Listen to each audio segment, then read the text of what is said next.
बघा असं आहे की पश्चिम बंगाल ही निवडणूक आम्ही हिंदुत्वावर लढलो आणि ज्या प्रकारे मोठ्या प्रमाणात बांगलादेशी घुसपैठी पश्चिम बंगालमध्ये घुसून त्या लोकांचं हक्काचं जमिनी असणार, त्या हक्काच्या योजना असतील, त्या हक्काची निधी असणार, ते जे कुठेतरी गडप करत होते त्याच्या विरोधात हा निर्णय.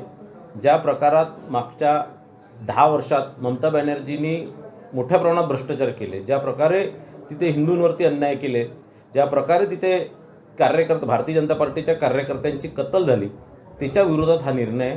आणि पश्चिम बंगालच्या जनतेने हा एक मोठी चपराक ममता बॅनर्जीला या माध्यमातून दिलेली आहे. दक्षिणेतला मार्ग खुला झालेला का भाजपचा आता इथून पुढे दक्षिणेत व्हायचं स्पष्ट आहे?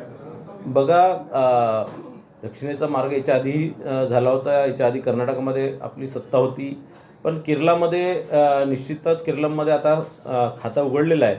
आणि या माध्यमातून आता दक्षिणमध्ये सुद्धा भारतीय जनता पार्टी चांगला परफॉर्म करणं सुरू करणार आहे. कुठेतरी त्या लोकांनाही कुठेतरी च्या पक्षावर विश्वास घेऊन पुढच्या वेळेस केरळमध्ये मी तुम्हाला 100% सांगतो, मी केरळमध्ये 20 दिवस होतो, पुढच्या वेळेस 100% भारतीय जनता पार्टीची सरकार तिथे येणार. श्यामाप्रसाद मुखर्जींना जे स्वप्न पाहिलं होतं, ज्या उद्देशानं भारतीय जनता पार्टीची स्थापना झाली, की ते आता कुठेतरी पूर्णत्वास जातं का बंगालच्या विजयानंतर? काय वाटतं तुम्हाला? निश्चितच बंगाल हे सर्वच दृष्टिकोनातून एक बॉर्डर स्टेट असल्यामुळे देशासाठी फार महत्त्वाचं स्थान होतं.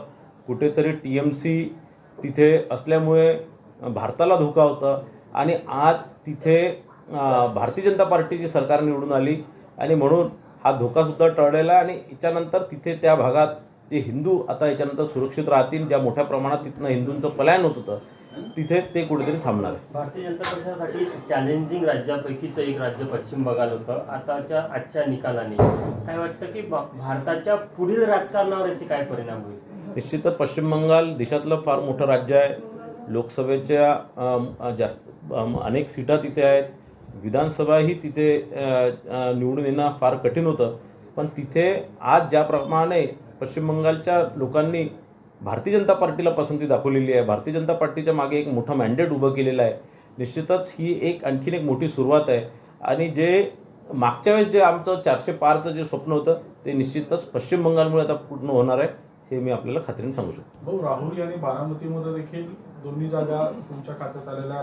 राहुरीमध्ये कर्डीले विजयी झाले आहेत, निकडे सुनेत्रा.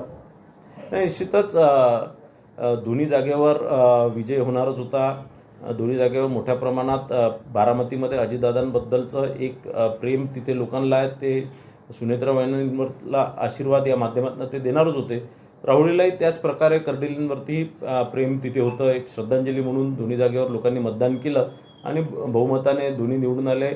आणि निश्चितच राज्य सरकारचा मागच्या वर्षभराचा जो कारभार आहे, ज्याप्रमाणे माननीय फडणवीस साहेब सरकारने ज्याप्रमाणे मागच्या 1 वर्षापासून पूर्ण महाराष्ट्राला विकासाकडे नेण्याचं काम केलं, शेतकऱ्यांना मदत करण्याचं काम केलं, सर्व जाती धर्म एकत्र घेऊन काम करण्याचं काम त्यांनी केलेलं आहे, त्याचा हा निकाल आहे. विरोधकांना काय, महाराष्ट्रातले विरोधक जे आहे, कारण एकूणच जिथे सगळ्यात टफ मानलं जातं दक्षिणेत, तिथे भाजपचं यश. महाराष्ट्रातल्या विरोधकांना तुम्ही काय सांगणार या निमित्तानं, उद्धवजींना, काँग्रेसला? नाही, आता असं आहे की मला असं वाटतं की 1-1.5 तासानंतर परत काही ना काही नवीन गाणं त्यांचं सुरू होणार. किंवा ते EVM असणार, किंवा मतदाराच्या संदर्भात असणार, की इलेक्शन कमिशनच्या संदर्भात असणार.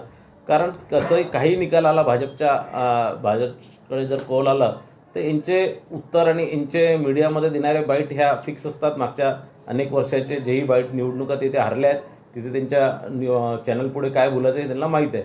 तर तोच मला वाटतं घिसीपिटे टेप ते चालू राहणार आहे.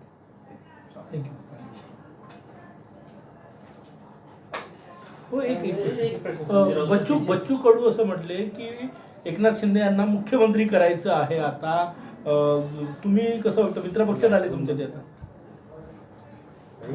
बच्चू भाऊ माझे जवळचे मित्र आहे आणि बच्चू भाऊंला आता ते शिवसेनेमध्ये त्यांनी प्रवेश केला. आपल्या पक्षाचं विलिनीकरण त्यांनी शिवसेनेत केलं. तर मला असं वाटतं की बच्चू भाऊंनी घाई करू नये, शांतपणे त्यांनी शिवसेनाही समजून घ्यावी आणि त्यांनी राज्याचं आता सरकारचं जे आहे त्यांनी बाकी सगळे पक्ष समजून घ्यावे आणि महाराष्ट्राचा एक अभ्यास करून, आतापर्यंत ते अमरावती किंवा विदर्भापुरती सीमित होते, आज ते मोठ्या पक्षात आले, राज्यस्तरीय पक्षात आले, तर त्यांनी राज्याचा विचार केला पाहिजे आणि त्यांनी निश्चितच याच्यानंतर ते काही एखाद्या छोट्या पक्षाचे नेते नसून एका सत्ता पक्षाचे ते मोठे नेते आता झालेल्या विधान परिषदेमध्ये ते निवडून येणार आहे आणि म्हणून आता त्यांनी जबाबदारीने वागले पाहिजे. महाराष्ट्रात 2 पोटनिवडणुकाचे आज निकाल आले, राहुरी आणि बारामती.